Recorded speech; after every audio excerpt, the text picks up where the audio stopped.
नमस्कार दोस्तों, मैं सुरेंद्र प्रजापत तारानगर तहसील की इस कोचिंगों में सर्वाधिक सिलेक्शन देने वाली लक्ष्य कोचिंग सेंटर में आप सभी दोस्तों का हार्दिक अभिनंदन व स्वागत करता हूं। लक्ष्य कोचिंग सेंटर बिजली बोर्ड के पास सिनेमा हॉल में चलती है। दोस्तों यहां पर first grade, second grade, REET, पटवार, राजस्थान पुलिस, महिला सुपरवाइजर, वन रक्षक, बिजली विभाग, रोडवेज विभाग और प्री बीएड और प्री बीएसटीसी की भी तैयारी करवाई जाती है। वैसे तो राजस्थान से संबंधित सभी भर्तियों की तैयारी करवाई जाती है। दोस्तों मैं सुरेंद्र प्रजापत आप सभी का अभिनंदन। और मैंने पहली क्लास में आपको पढ़ाया था राजस्थान इतिहास का परिचय पार्ट प्रथम, और आज मैं पार्ट 2 की बात करूंगा या पार्ट द्वितीय की बात करूंगा।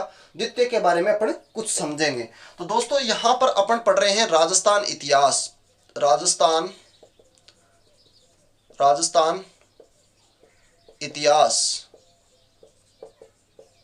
भाग 2 कह सकते हैं या फिर पार्ट 2 कह सकते हैं। दोस्तों शब्दों में दोस्तों कुछ ध्यान रहे कि अपन चर्चा करेंगे, एक शब्द लेके चलेंगे राजपूताना। पहले चर्चा करेंगे, यानी राजस्थान इतिहास के परिचय देख रहे हैं। परिचय में तो अपन यही चीज देखेंगे, राजपूताना। राजपूताना शब्द का सर्वप्रथम लिखित रूप से प्रयोग किसने किया था और मौखिक रूप से प्रयोग किसने किया था, इन बातों पर अपन चर्चा करेंगे। यानी जो लिखित रूप से प्रयोग करना है, किसने किया था और कब किया था, उसकी बात अपन करेंगे। तो दोस्तों अपने पास में शब्द आ रहा है राजपूताना। क्या आ रहा है? राजपूताना। सबसे पहले ध्यान रहे बात, राजपूताना शब्द का प्रयोग किया गया था। क्या किया गया था दोस्तों? राजपूताना शब्द का प्रयोग किया गया था।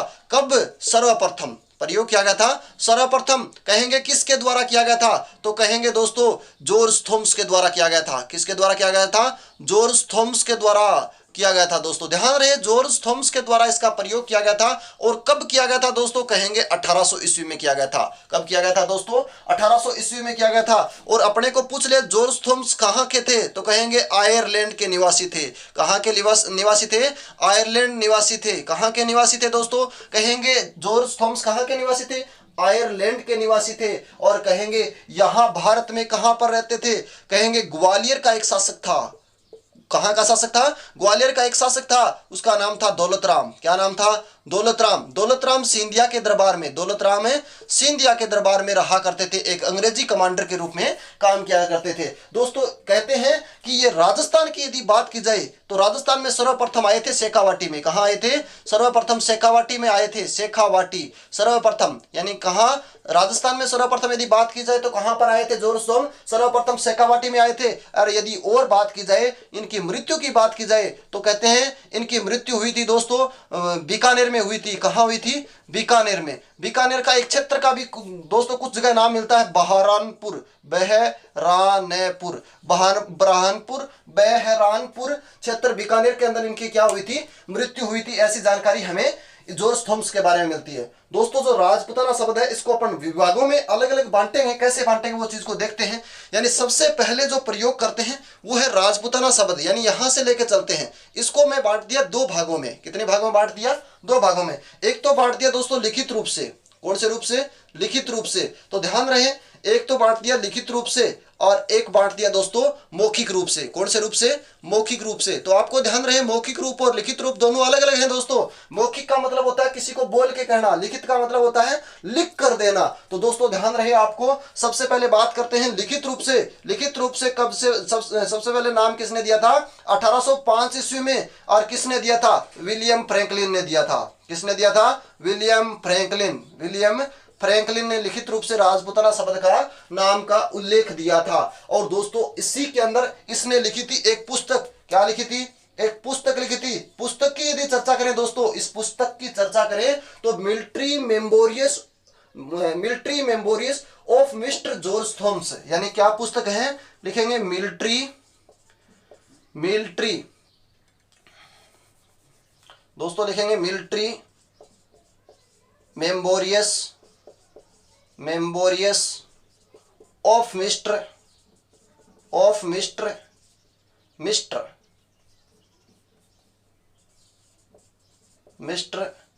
George Thomas. Military memories of mister George Thomas, इस पुस्तक का किया गया था विमोचन। क्या किया गया था दोस्तों? इस पुस्तक का विमोचन कहेंगे लॉर्ड वेलेजली द्वारा। किसके द्वारा? वेलेजली द्वारा। इस पुस्तक का विमोचन किसके द्वारा किया गया था? लॉर्ड वेलेजली द्वारा किया गया था। इसी की यदि मौखिक रूप की बात करें तो 1800 ईस्वी में दिया गया था मौखिक नाम से। किसने दिया था? कहेंगे जॉर्ज थॉमस। किसने दिया था? जॉर्ज थॉमस ने दिया था। तो दोस्तों इतनी सी बात आपको याद रहे, मैं एक बार फिर से बता देता हूं। राजस्थान इतिहास पार्ट 2 की अपन चर्चा कर रहे हैं और इसमें एक शब्द लिया है, उस शब्द का नाम है राजपुताना। राजपुताना शब्द का सर्वप्रथम प्रयोग किया गया था किसके द्वारा? जॉर्ज थॉमस के द्वारा। कब? 1800 ईस्वी में। ये जो जॉर्ज थॉमस है ये आयरलैंड के निवासी थे और भारत के अंदर ग्वालियर क्षेत्र में दौलतराम सिंधिया के दरबार में एक अंग्रेजी कमांडर का काम किया करते थे। राजस्थान में सर्वप्रथम ये शेखावाटी में आए थे और इनकी मृत्यु बीकानेर के बहरानपुर क्षेत्र में होती है, या बीकानेर में इनकी क्या होती है दोस्तों? मृत्यु होती है। इतनी बात आप याद रख सकते हैं। यानी राजपुताना शब्द का यदि दो भागों में विभाजित किया जाए, एक तो लिखित रूप से और एक मौखिक रूप से। मौखिक रूप से 1800 ईस्वी में किसने नाम दिया था? जॉर्ज थॉमस ने दिया था। लिखित रूप से 1805 में विलियम फ्रैंकलिन ने दिया था। किसने दिया था? विलियम फ्रैंकलिन ने अपनी पुस्तक में लिखा था, पुस्तक में military memories of mister George Thomas. इस पुस्तक का विमोचन लॉर्ड वेलेजली द्वारा किया गया था। इस पुस्तक का विमोचन किसके द्वारा किया गया था? लॉर्ड वेलेजली द्वारा किया गया था, ऐसी जानकारी हमें मिलती है। दोस्तों इसी में यदि बात करें तो 26 जनवरी 1950 को राजस्थान नाम की स्वीकृति मिली थी। तो यहां पर यदि अपन और भी एक बात करना चाहें तो कह सकते हैं 26 जनवरी 1950 को राजस्थान नाम की स्वीकृति, राजस्थान नाम की क्या मिली थी? स्वीकृति। और 1 नवंबर 1956 को राजस्थान है जो अपने पूर्ण अस्तित्व में आया था, या वर्तमान अस्तित्व के अंदर राजस्थान आ गया था, ऐसी जानकारी हमें मिलती है दोस्तों। तो ये दो तीन बात आप यहां से मोस्ट इंपोर्टेंट के तौर पर ध्यान रखें कि 26 जनवरी 1950 को राजस्थान को क्या मिला था? राजस्थान नाम मिला था। और 1 नवंबर 1956 यानी को राजस्थान है जो वर्तमान अस्तित्व के अंदर आया था। जो राजस्थान के एकीकरण का 7वां जो चरण होता है वो 1 नवंबर 1956 को ही होता है। राजस्थान का वास्तविक स्वरूप कह सकते हैं, मूल स्वरूप कह सकते हैं। और ये राजस्थान का 1 नवंबर 1956 को राजस्थान अपने मूल अस्तित्व के अंदर आया था, या वर्तमान स्वरूप के अंदर आया था, ऐसी, या आधुनिक राजस्थान के अंदर आया था, ऐसी जानकारी अपन ले सकते हैं। तो आइए मेरे साथ में इसका स्क्रीनशॉट लेना चाहे तो ले सकते हैं, और मैं आपको लिखना भी बताता हूं किस प्रकार लिखेंगे। हाँ दोस्तों चलो चलते आगे। अब अपन लिखेंगे किस प्रकार से लिखेंगे वो चीज देखते हैं। नोट कीजिएगा मेरे साथ साथ में, नोट्स बना लीजिएगा। एक एक चीज नोट करेंगे दोस्तों। अपन इसके दो पार्ट कर लेते हैं अपने बोर्ड के। ये लीजिएगा। सबसे पहले दोस्तों नोट करेंगे राजपुताना शब्द का सर्वप्रथम, यानी लाइन में लिख लेंगे राजपुताना शब्द का सर्वप्रथम, नोट कीजिएगा दोस्तों, सर्वप्रथम मौखिक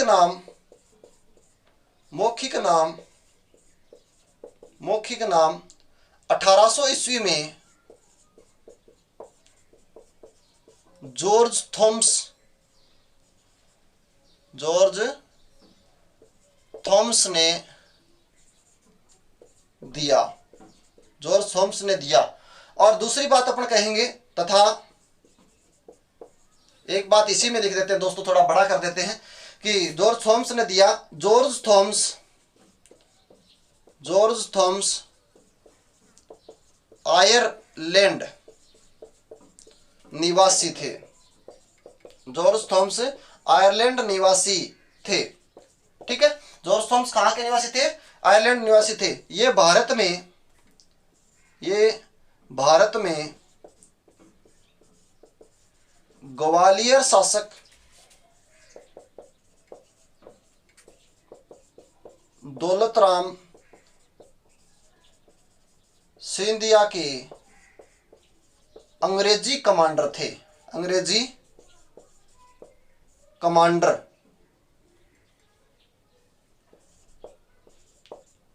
कमांडर थे। ठीक है, ये जॉर्ज थॉमस की मृत्यु बीकानेर के बहरानपुर क्षेत्र में उवी। तो दोस्तों ध्यान रहे, राजपुताना शब्द है, इसका सर्वप्रथम मौखिक नाम 1800 ईस्वी में जॉर्ज थॉम्स ने दिया। और जॉर्ज थॉम्स आयरलैंड निवासी थे और भारत में ग्वालियर शासक दौलतराम सिंधिया के अंग्रेजी कमांडर थे। जॉर्ज थॉम्स की मृत्यु बीकानेर के बहरानपुर क्षेत्र के अंदर हुई थी। दोस्तों ऐसी जानकारी हमें मिलती है। नेक्स्ट बात दोस्तों आपको ध्यान रहे, अपन यहां से चर्चा करते हैं अगली बात। राजपुताना शब्द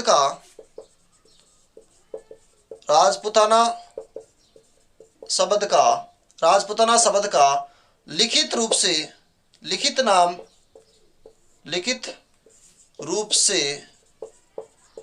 प्रयोग 1805 में विलियम फ्रैंकलिन ने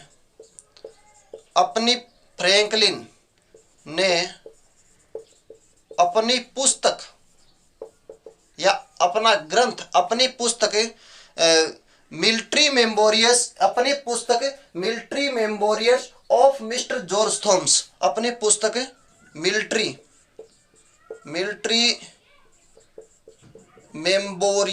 memories of mister George Thoms में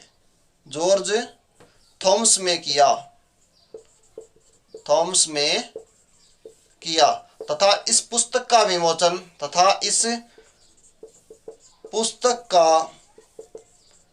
विमोचन लॉर्ड वेलेजली ने किया। ये बात दोस्तों आपको ध्यान रहे। राजपुताना शब्द का सर्वप्रथम लिखित रूप से प्रयोग 1805 में विलियम फ्रैंकलिन ने किया और अपनी पुस्तक military memories of mister George Thoms के अंदर किया था और इस पुस्तक का विमोचन लॉर्ड वेलेजली ने किया था। दोस्तों ये है राजस्थान इतिहास के बारे में परिचित, आप इसका नाम ध्यान में रखें। इसका स्क्रीनशॉट लेना चाहें तो ले सकते हैं और फिर आगे बढ़ेंगे। एक दो बात दोस्तों इसी में नोट लगा के और लिख लेते हैं, यहाँ पर नोट लगा के नोट कर लीजिए कि 26 जनवरी 1950 को राजस्थान नाम की स्वीकृति मिली। ये बात अपन लिख सकते हैं, देखेंगे नोट लगा के। 26 जनवरी 1950 को राजस्थान नाम की स्वीकृति मिली। एक बात, 1 नवंबर 1956 को राजस्थान अपने वर्तमान स्वरूप में आया या आधुनिक राजस्थान 1 नवंबर 1956 को कहा गया था। दोस्तों इतनी सी बात आपको याद रखनी है, ठीक है। जॉर्ज थॉम्स, यदि सर्वप्रथम राजस्थान आने की बात की जाती है तो शेखावाटी का नाम लेंगे। दोस्तों इसका स्क्रीनशॉट लीजिए और आगे बढ़ते हैं। ले लिया दोस्तों स्क्रीनशॉट, आगे चलते हैं। आगे जो दोस्तों देखते हैं, ये बात आपको ध्यान रहे कि जॉर्ज थॉम्स के बारे में पूछ ले कि राजस्थान सबसे पहले कहाँ आए थे, शेखावाटी आए थे। कर्नल टोड का यदि पूछ ले तो कहेंगे राजस्थान में सबसे पहले कहाँ आए थे, 1806 के अंदर उदयपुर आए थे दोस्तों। तो अब दोस्तों अपन आगे बात करते हैं राजस्थान इतिहास पार्ट 2 के परिचय को। इनको अपन बांटते हैं, 3 भागों में विभाजित करते हैं, यानी प्राचीन राजस्थान और मध्यकालीन राजस्थान और आधुनिक राजस्थान। इसको 3 भागों में विभाजित कर लेते हैं। दोस्तों किस प्रकार से करेंगे आप मेरे साथ साथ में नोट करते रहें, क्योंकि ये चीज नोट करने वाली है। इस प्रकार से बांटेंगे, एक तो कहेंगे प्राचीन राजस्थान,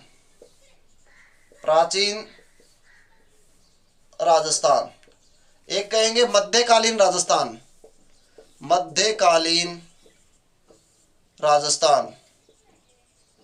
एक कहेंगे आधुनिक राजस्थान। सबसे पहले इसको समझिएगा, यानी प्राचीन राजस्थान, मध्यकालीन राजस्थान और आधुनिक राजस्थान की प्रकृति को सबसे पहले समझते हैं। दोस्तों किस प्रकार से समझते हैं मेरे तरफ आप देखिएगा एक बार, फिर आगे बढ़ते हैं। दोस्तों जो प्राचीन राजस्थान है, राजस्थान इतिहास को मैंने 3 भागों में विभाजित कर दिया।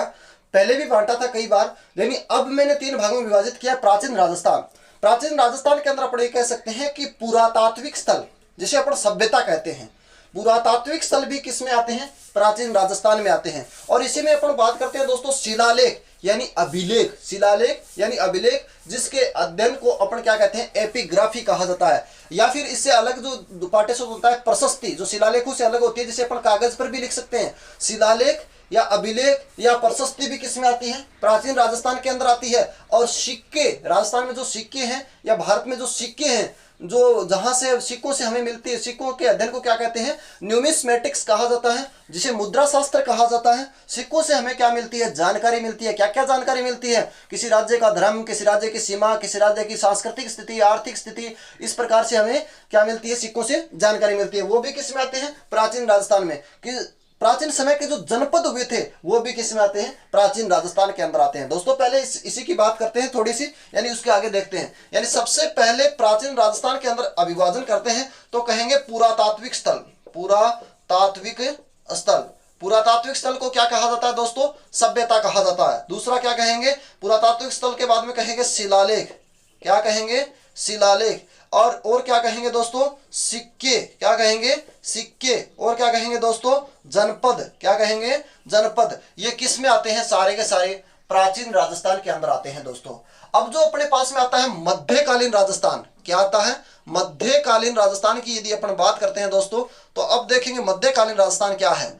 मध्यकालीन राजस्थान में दोस्तों सबसे पहले अपन कह सकते हैं कि वहां पर राजपूतों का राज हुआ करता था। यानी राजपूत काल सबसे पहले जो चलता है, वो काल की यदि बात करते हैं, राजपूत काल। राजपूत काल, राजपूतों का काल दोस्तों जो चलता है, ये काल कब से चला था? कहेंगे 7वीं से लगभग 12वीं शताब्दी के आसपास तक चला था। 7वीं से लगभग 12वीं सदी तक चला था। कब तक चला था? 7वीं से 12वीं सदी तक राजपूतों का काल चलता है दोस्तों। अब इसी के अंदर दोस्तों काल बंटे हुए हैं राजपूत काल के बाद में। यानी राजपूत काल के बाद में अपन बात करें तो एक हो जाएगा भाटी वंश। कौन सा हो जाएगा दोस्तों? भाटी वंश। भाटी वंश के बाद में चौहान काल। चौहान काल के बाद में दोस्तों गुहिल काल। गुहिल काल के बाद में गुर्जर प्रतिहार काल। गुर्जर प्रतिहार के बाद में कछुआ काल। कछुआ काल में राठौड़ काल। इसके बाद में कौन सा हो जाएगा? राठौड़ काल। यानी भाटी वंश का जो कार्यकाल रहता है दोस्तों, ये कहेंगे 285 ईस्वी के आसपास तक का रहता है। यानी कब का रहता है? 285 ईस्वी के आसपास का इसका क्या माना जाता है? भाटी वंश की स्थापना माना या कार्यकाल का उल्लेख अपने को मिलता है। इसके बाद में दोस्तों भाटी के बाद में यदि अपन बात करते हैं, चौहान काल की बात करते हैं। किसकी बात करते हैं? चौहान काल। यानी चौहानों का जो काल रहा है चौहान काल। चौहान काल की जो स्थापना है दोस्तों 551 ईस्वी के द्वारा वासुदेव चौहान के द्वारा चौहान वंश की स्थापना की जाती है। चौहानों के बाद में यदि दोस्तों बात करें 566 ईस्वी की, यानी कहेंगे गुहिल काल, यानी गुहिल वंश। गुहिल वंश या गुहिल काल। गुहिल काल की यदि बात करें या गुहिल वंश की बात करें तो 566 ईस्वी का दोस्तों उल्लेख मिलता है। यदि गुहिलों के बाद में यदि बात करते हैं तो गुर्जर प्रतिहार काल या प्रतिहार काल, यानी गुर्जर प्रतिहार काल। कौन से काल की बात करते हैं? गुर्जर प्रतिहार काल की दोस्तों बात करते हैं। गुर्जर प्रतिहार काल। तो दोस्तों गुर्जर प्रतिहार काल की यदि बात करते हैं तो कम से कम 6ठी शताब्दी के आसपास की चर्चा करते हैं। यानी 6ठी सदी के आसपास की अपन चर्चा करते हैं। इसके बाद में दोस्तों यदि अपन बात करें तो गुर्जर प्रतिहार के बाद में कछुआ वंश या कछुआ काल, कछवाह काल, कछवाह काल या कछावा काल, कछवाह काल या कछुआ वंश बोलते हैं दोस्तों। कछुआ वंश की यदि बात करते हैं दोस्तों तो 1137 का उल्लेख मिलता है। कब का उल्लेख मिलता है? 1137 का। और दोस्तों इसके बाद में अंततः बात की जाए तो कहेंगे राठौड़ काल। कौन सा काल दोस्तों? राठौड़ काल। तो राठौड़ काल की यदि बात करें दोस्तों, राठौड़ वंश की स्थापना की यदि बात करें तो लगभग 13वीं सदी की मानी जाती है। 13वीं सदी। राठौड़ वंश की स्थापना कब से मानी जाती है? 13वीं सदी की मानी जाती है। ये बात आपको यहां तक ध्यान में रखनी है। एक बार मैं फिर से यहां तक की बात को दोबारा रिपीट करूंगा, लेकिन इससे पहले थोड़ा और आगे चर्चा कर लेते हैं। इसके बाद में यदि दोस्तों बात करें अपने पास में आधुनिक राजस्थान के बारे में, किसकी बात करें? आधुनिक राजस्थान के बारे में। आधुनिक राजस्थान में अपन कह सकते हैं 1857 की क्रांति। क्या कह सकते हैं? 1857 की क्रांति किस में आती है? आधुनिक राजस्थान में आती है। इसके बाद में कह सकते हैं किसान आंदोलन। क्या कह सकते हैं? किसान आंदोलन। किसान आंदोलन किस में आता है दोस्तों? किसान आंदोलन। किसान आंदोलन आधुनिक राजस्थान में आता है। किसान आंदोलन किस में आता है? आधुनिक राजस्थान में आता है। उसके बाद में कह सकते हैं जनजातीय आंदोलन। किसका? कौन सा आंदोलन? जनजातीय। जनजातीय आंदोलन। जनजातीय आंदोलन, दोस्तों जनजातीय आंदोलन के बाद में यदि चर्चा करें तो जनजातीय आंदोलन के बाद में कहते हैं प्रजामंडल। क्या आता है दोस्तों? प्रजामंडल। क्या आता है? प्रजामंडल। और प्रजामंडल के बाद में यदि बात करें तो राजस्थान का क्या आ जाता है? एकीकरण आता है। क्या आता है? राजस्थान का एकीकरण। राजस्थान का एकीकरण। क्या आता है? राजस्थान का एकीकरण। दोस्तों ध्यान रहे बात, राजस्थान का एकीकरण एक बार फिर से रिपीट करते हैं। राजस्थान इतिहास को अपन ने 3 भागों में विभाजित कर लिया है दोस्तों। प्राचीन राजस्थान इतिहास और मध्यकालीन राजस्थान इतिहास और आधुनिक राजस्थान इतिहास। प्राचीन राजस्थान के इतिहास के अंदर पुरातात्विक स्थल की यदि चर्चा करते हैं या सभ्यताओं की चर्चा करते हैं, शिलालेख या अभिलेख और या फिर प्रशस्तियों की चर्चा करते हैं, वो भी किस में आता है? प्राचीन राजस्थान में। राजस्थान में जो सिक्के हैं, सिक्के भी किस में आते हैं? प्राचीन राजस्थान में। जनपद भी किस में आते हैं? प्राचीन राजस्थान में। और मध्यकालीन राजस्थान के अंदर क्या क्या पढ़ते हैं हम लोग? मध्यकालीन राजस्थान में 7वीं सदी से 12वीं सदी तक राजपूत काल पढ़ते हैं और भाटी वंश 285 ईस्वी में स्थापना होती है। उसके बाद में चौहान काल 551 ईस्वी में भाटी वंश, और उसके बाद में कौन सा काल पढ़ेंगे? चौहान काल 551 ईस्वी। उसके बाद में गुहिल काल 566 ईस्वी, और उसके बाद में गुर्जर प्रतिहार काल कौन सी स्थापना होती है? 6ठी सदी में। और कछवा काल 1137 में, और उसके बाद में पढ़ते हैं राठौड़ 13वीं सदी में। राठौड़ काल कौन सी में पढ़ते हैं? 13वीं सदी में पढ़ते हैं। इसके बाद में यदि दोस्तों अपन चर्चा करें तो कह सकते हैं आधुनिक राजस्थान। आधुनिक राजस्थान में क्या आती है? 1857 की क्रांति। और क्या आता है दोस्तों? किसान आंदोलन। और क्या आता है? जनजातीय आंदोलन। और क्या आता है? प्रजामंडल। और क्या आता है? राजस्थान का एकीकरण। राजस्थान का एकीकरण जो अपन पढ़ते हैं आगे, राजस्थान का एकीकरण 7 चरणों में पूरा किया गया था। राजस्थान का एकीकरण 7 चरणों में पूरा किया गया था। और इसके जो अध्यक्ष हुए थे सरदार वल्लभ भाई पटेल, सचिव हुए थे वीपी मेमन साहब, उनकी चर्चा अपन एकीकरण में करेंगे। ये है दोस्तों अपने पास में राजस्थानी इतिहास का पार्टीशन। इसका आप स्क्रीनशॉट लीजिए और आगे बढ़ते हैं।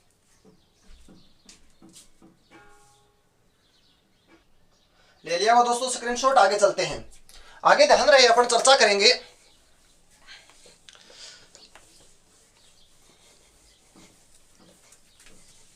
कुछ और तथ्यों की बात करते हैं। कुछ और तथ्यों की अपन बात करते हैं दोस्तों। कुछ और तथ्यों की अपन यदि बात करते हैं, अब आते हैं अपन मानव इतिहास को फिर से बांटेंगे अपन, लेकिन सबसे पहले थोड़ी सी बेसिक जानकारी और भी लेते हैं। यानी अब बात किसकी करते हैं? मानव की बात करते हैं। थोड़ी सी बात करेंगे मानव। ध्यान रहे सबसे पहले मानव ने किस धातु का प्रयोग किया था, किसका प्रयोग किया था, उस चीज के बारे में देखते हैं। मानव जो है दोस्तों सबसे पहले प्रयोग करता है वो है पाषाण। किसका प्रयोग करता है सबसे पहले? पाषाण। सबसे पहले मानव ने किसका प्रयोग किया? पाषाण। पाषाण के बाद में दोस्तों मानव जो प्रयोग करता है वो है, पाषाण के बाद में मानव प्रयोग करता है तांबा। क्या प्रयोग करता है? तांबा। तांबे के बाद में किसका प्रयोग करता है दोस्तों? कांसा। किसका प्रयोग करता है? कांसा। और कांसे के बाद में किसका प्रयोग करता है दोस्तों? लोहा। क्या प्रयोग करता है? लोहा। तो ऐसी हमें क्या मिलती है दोस्तों? जानकारी मिलती है कि अपन कह सकते हैं दोस्तों मानव ने सर्वप्रथम सिर्फ आप समझेगा, मैं आपको लिखवाना बताऊंगा। सर्वप्रथम किसका प्रयोग किया था? पाषाण का। पाषाण के बाद में किसका प्रयोग किया? तांबे का। तांबे के बाद में मानव ने किसका प्रयोग किया? कांसे का। कांसे के बाद में किसका प्रयोग किया? लोहे का। जो पत्थर का, यानी पाषाण यानी दोस्तों पत्थर होता है। पाषाण यानी क्या होता है? पत्थर। यानी पाषाण यानी पत्थर का प्रयोग किया था। तो ये जो क्षेत्र था इसको किस युग का माना गया? लिखेंगे पाषाण युगीन। पाषाण युगीन यानी पाषाण युगीन में सबसे पहले प्रयोग किसका किया गया था? पत्थर का प्रयोग किया गया था। और उसके बाद में तांबा का प्रयोग किया गया। तो तांबे के प्रयोग के बाद में इसको क्या कहेंगे? ताम्र युगीन। क्या कहेंगे दोस्तों? ताम्र युगीन। और इसके बाद में किसका प्रयोग किया गया दोस्तों? कांसे का प्रयोग किया गया था। किसका प्रयोग किया गया था? तांबा प्लस टिन मिला लिया था। कांसा कैसे बनता है? यानी तांबा मिला लिया, प्लस में क्या मिला लिया? टिन मिला लिया, और क्या बन गया? कांसा बन गया। और तो इसको क्या कहा गया? कांस्य युगीन। क्या कहा गया?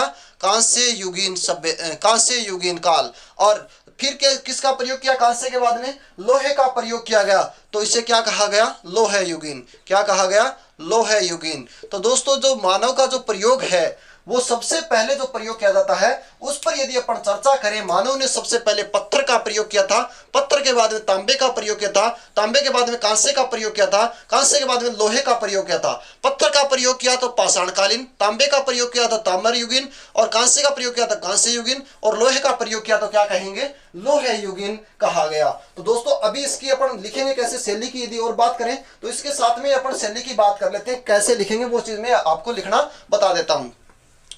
तो दोस्तों आपको ध्यान रहे आगे कि सबसे पहले जो हेडिंग लिखेंगे वो लिखेंगे मानव ने सर्वप्रथम पाषाण निर्मित वस्तुओं का प्रयोग किया। पहली लाइन यही लिखेंगे, मानव ने सर्वप्रथम पाषाण निर्मित वस्तुओं का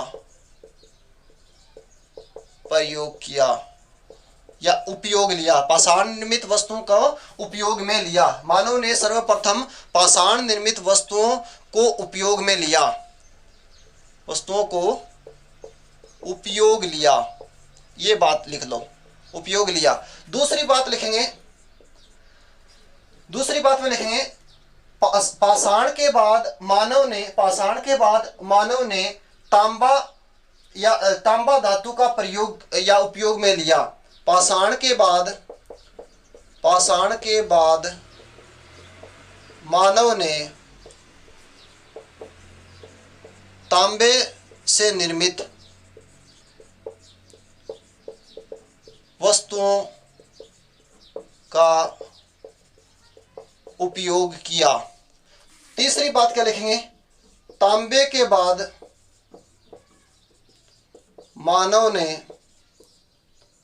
ने कांसे से निर्मित वस्तुओं का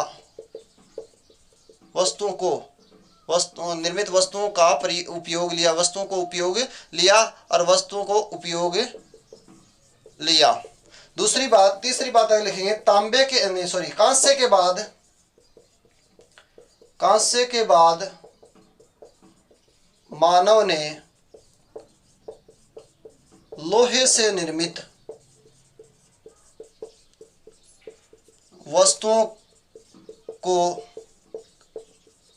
उपयोग लिया। ये दोस्तों चार बात आपको याद रखनी है जो मैंने आपको बता दी थी। उत्तर जो पाषाण काल आगे आएगा, जो पाषाण काल बांटेंगे, उत्तर पाषाण काल जिसे नव पाषाण काल भी के नाम से जानते हैं, जिसमें कपास की खेती होने लगती है, वो आगे अपन बात करेंगे।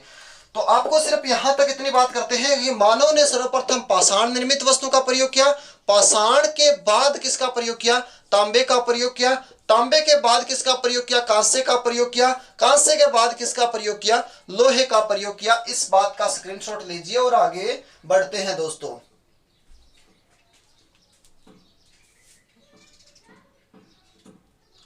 ले लिया दोस्तों स्क्रीनशॉट, आगे और देखते हैं।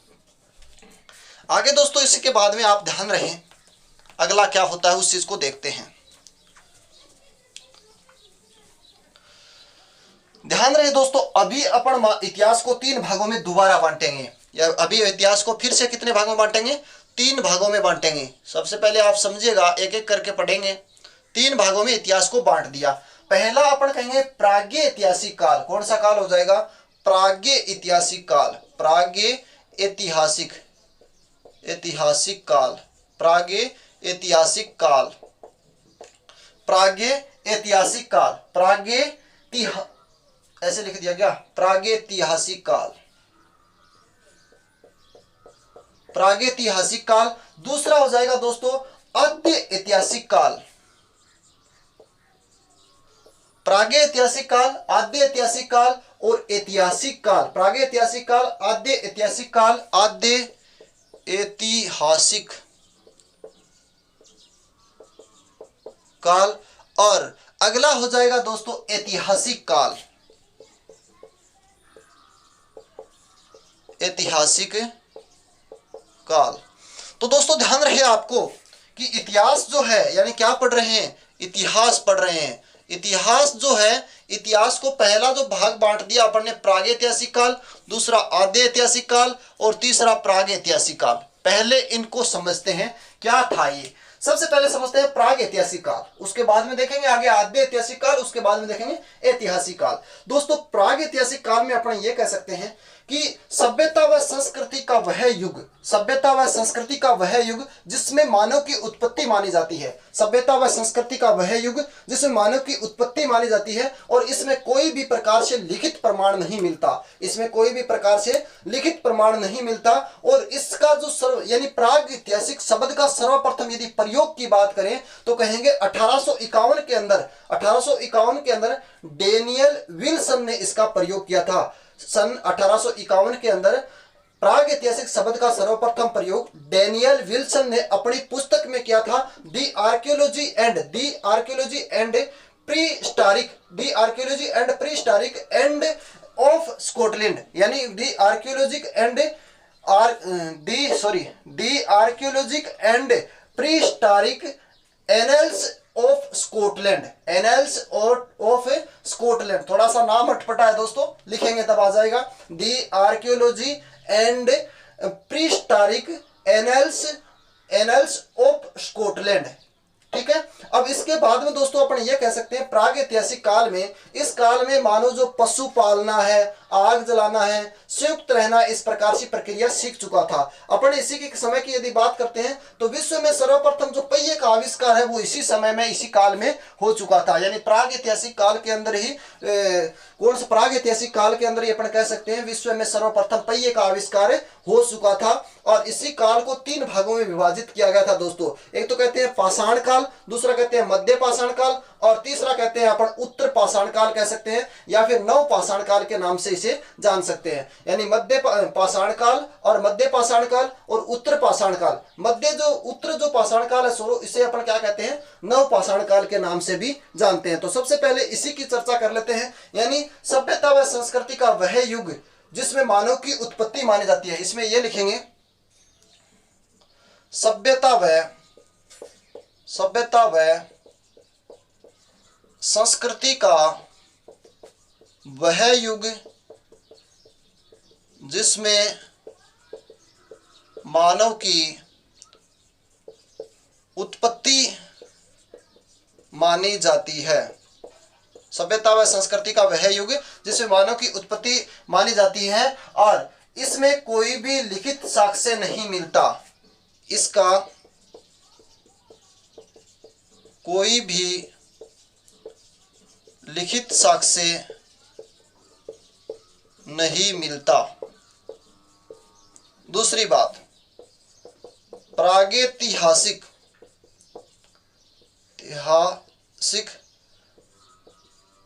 शब्द का सर्वप्रथम प्रयोग 1851 में डेनियल विल्सन ने 1851 में डेनियल विल्सन ने किया था। डेनियल विल्सन ने अपनी पुस्तक का नाम लिखेंगे दोस्तों, अपनी पुस्तक दी आर्कियोलॉजी एंड प्रीहिस्टोरिक, अपनी डेनियल विल्सन ने अपनी पुस्तक the archaeology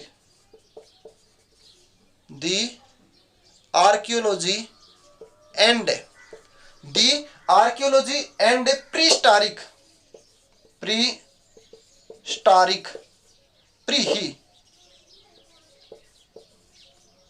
prehistoric the archaeology and prehistoric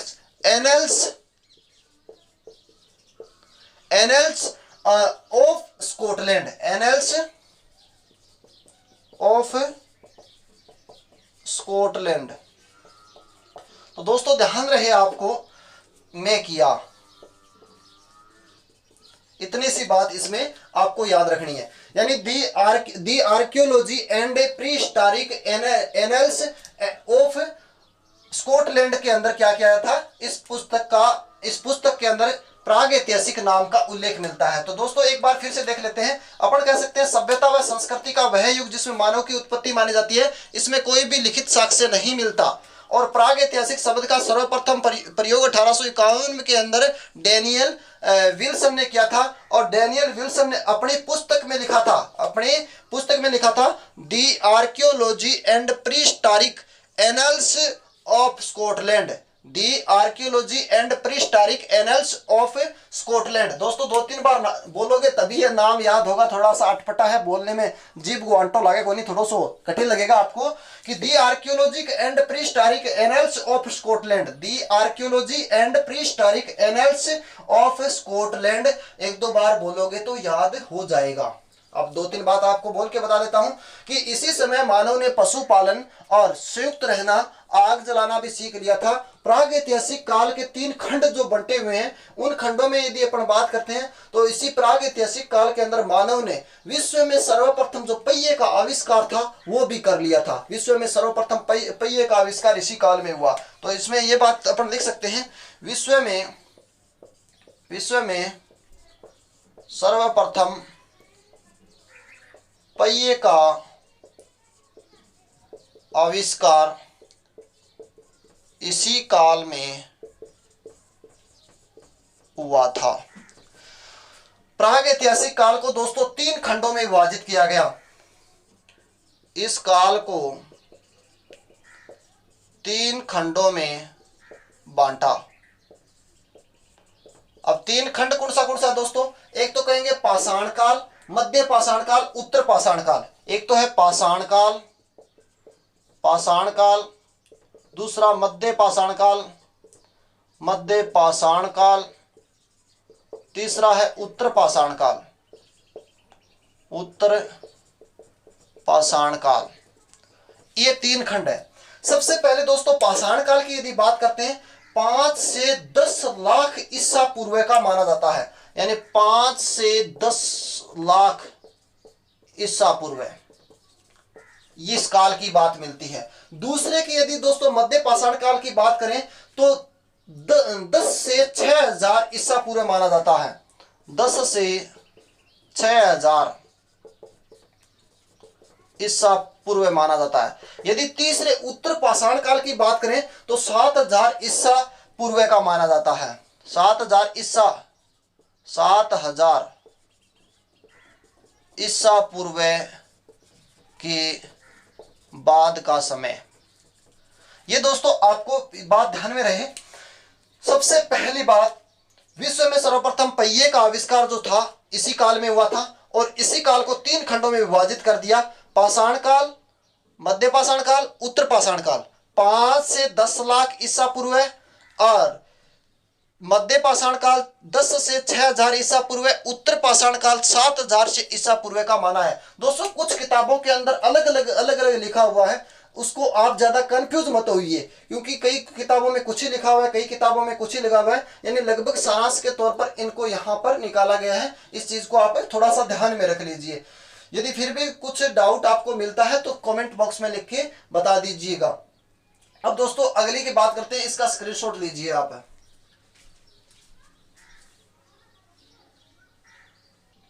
ले लिया दोस्तों स्क्रीनशॉट। आगे बात करते हैं। प्राग ऐतिहासिक हो गया। अब अगले काल की बातें करते हैं। अगले काल को देखते हैं दोस्तों, आद्य ऐतिहासिक काल। कौन से काल को देखते हैं? आद्य ऐतिहासिक काल। अब इसमें क्या कहेंगे? इसमें मानव और संस्कृति या मानव और सभ्यता का वह युग जिसमें लिखित प्रमाण तो मिले हैं परंतु उन्हें पढ़ा नहीं जा सकता। मानव व सभ्यता का अपन ये कह सकते हैं, मानव व सभ्यता का वह युग जिसमें लिखित प्रमाण तो मिले हैं लेकिन पढ़ा नहीं जा सकता। क्यों नहीं पढ़ा जा सकता? क्योंकि यहाँ पर जो लिपि मिली है वो सर्पिलाकार लिपि मिली है, या गोमूत्र लिपि मिली है, या फिर अपन कह सकते हैं बुस्ट्रोफेडन लिपि मिली है, या फिर कह सकते हैं सेंधव लिपि मिली है, जो दाएं से बाएं ओर लिखी जाती है। अक्षर के ऊपर अक्षर चढ़े होते हैं जिन कारण से इन्हें पढ़ा नहीं जा सकता। नेक्स्ट यदि दोस्तों इसमें बात करें, जैसे उदाहरण के तौर पर देखें तो सिंधु घाटी सभ्यता की लिपि या सिंधु घाटी सभ्यता आद्य ऐतिहासिक कालीन के समकालीन मानी जाती है, जिसे अपन हड़प्पा सभ्यता कहते हैं। कालीबंगा सभ्यता हनुमानगढ़ राजस्थान के अंदर है।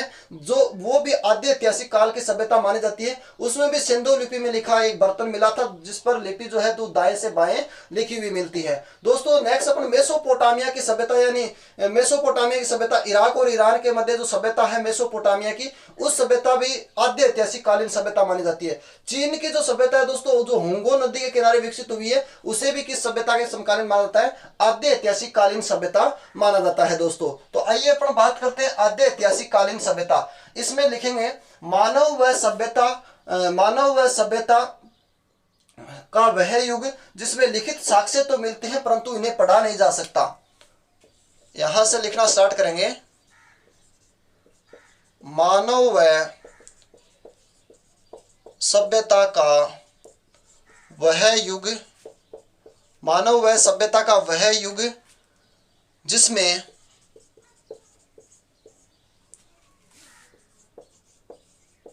लिखित साक्ष्य तो, मेरे साथ साथ में नोट करते रहे, मिले हैं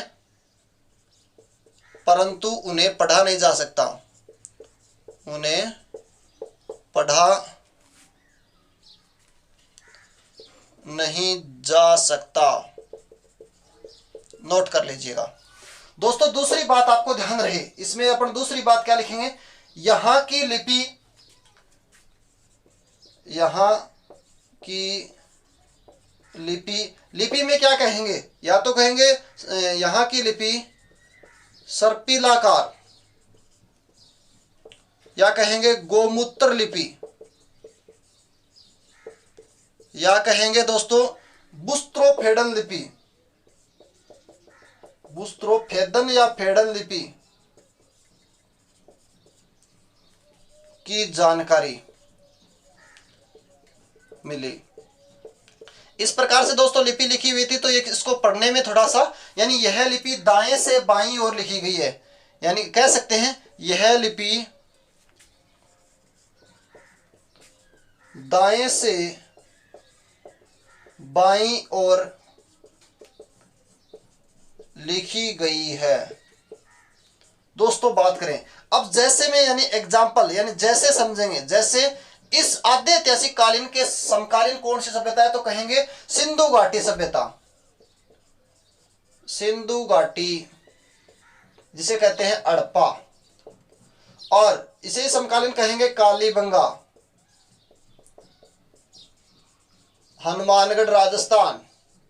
इसे समकालीन कहेंगे मेसोपोटामिया, मेसोपोटामिया, इराक व ईरान के मध्य मेसोपोटामिया इसके समकालीन है, आद्य ऐतिहासिक कालीन मानी गई है। इसे ही कहेंगे, इसके समकालीन कहेंगे चीन की सभ्यता, चीन की सभ्यता जो होंगो नदी के किनारे विकसित है।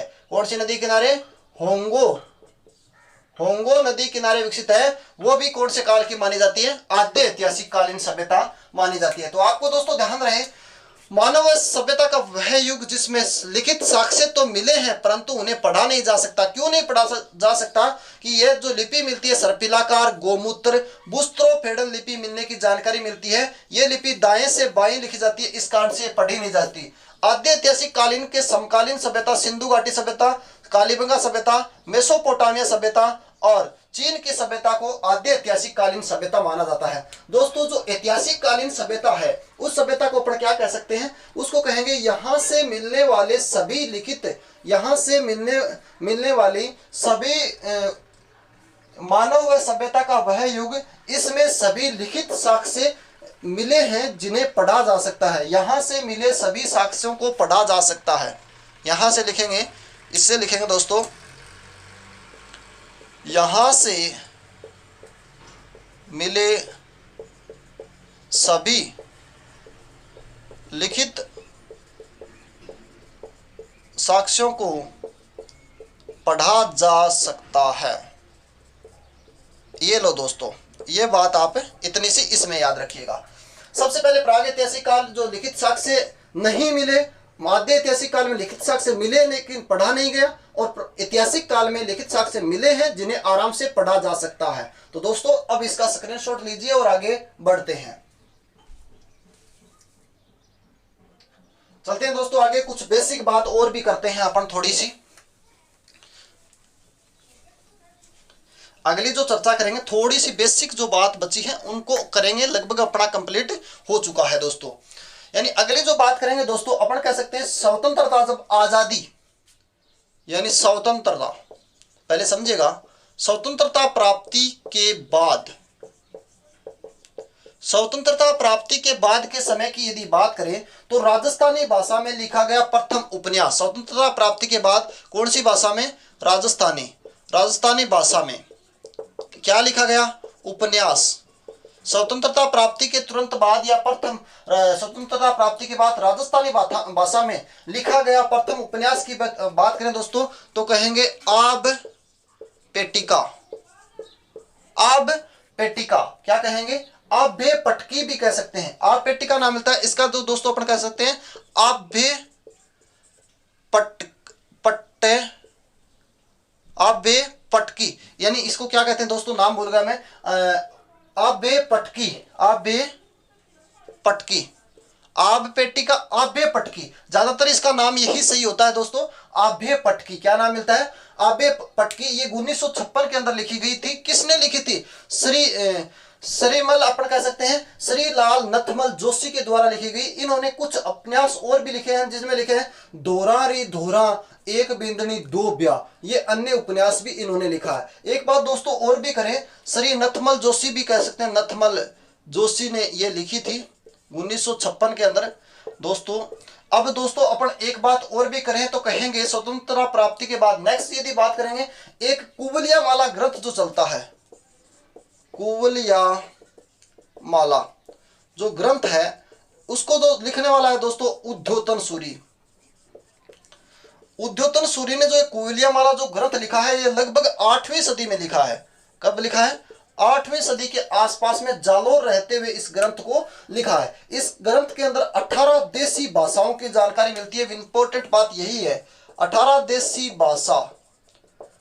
भाषाओं की क्या मिलती है, जानकारी मिलती है। तो ये दो बात थोड़ी सी बेसिक है। इसमें कह सकते हैं स्वतंत्रता प्राप्ति के बाद राजस्थानी भाषा में लिखा गया प्रथम उपन्यास कहेंगे आब पटकी, और किसने लिखी थी, श्रीलाल नथमल जोशी ने 1956 में लिखी थी। इन्होंने कुछ और भी उपन्यास लिखे हैं, धोरा री धोरा, एक बिंदनी दो ब्याह, और एक कुवलिया माला रचित किसने है, उद्योतन सूरी, 8वीं सदी में जालोर रहते हुए लिखी थी, और इसमें 18 देसी भाषाओं का उल्लेख मिलता है, ऐसी जानकारी हमें मिलती है दोस्तों। तो इसको भी अपन नोट कर लेते हैं और उसके बाद में आगे देखेंगे। लिखेंगे स्वतंत्रता प्राप्ति के बाद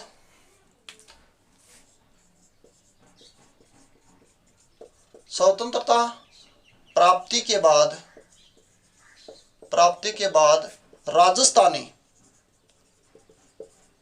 भाषा में लिखा गया प्रथम ग्रंथ आभ्य पटकी है। इसके लेखक श्रीलाल, यानी इसके लेखक कौन हुए दोस्तों, श्रीलाल, इधर लिखेंगे श्रीलाल नथमल जोशी 1956 में लिखी। इसके अलावा भी दोस्तों इन्होंने उपन्यास लिखे हैं, प्रथम उपन्यास लिखेंगे दोस्तों, प्रथम उपन्यास। इसके अलावा अन्य उपन्यास धोरा री धोरा, धोरा री धोरा इनका प्रसिद्ध है। एक है दोस्तों एक बिंदनी दो बींद, वो भी इंगो उपन्यास बहुत ही प्रसिद्ध है। एक बात दोस्तों यहां से इसके नोट कर लेना, लिखेंगे उद्योतन सूरी द्वारा रचित कुवलिया माला ग्रंथ में, उद्योतन सूरी द्वारा रचित कुवलिया माला ग्रंथ में 18 देसी भाषाओं की जानकारी मिलती है। बस दोस्तों इतनी सी बात आपको बेसिक में और ध्यान रखनी है। स्वतंत्रता यानी आजादी के बाद राजस्थानी भाषा में लिखा गया प्रथम उपन्यास किसने लिखा था, श्री लाल नथमल जोशी ने लिखा था। इसके अलावा यदि उपन्यास धोरा धोरारी एक बिंदनी दो बिंद और उद्योतन सूरी द्वारा रचित कुबलिया माला ग्रंथ में 18 देशी भाषाओं की जानकारी मिलती है। यह ग्रंथ जालौर में रहते हुए 8वीं सदी के आसपास लिखा गया था दोस्तों। इसका स्क्रीनशॉट लीजिए दोस्तों।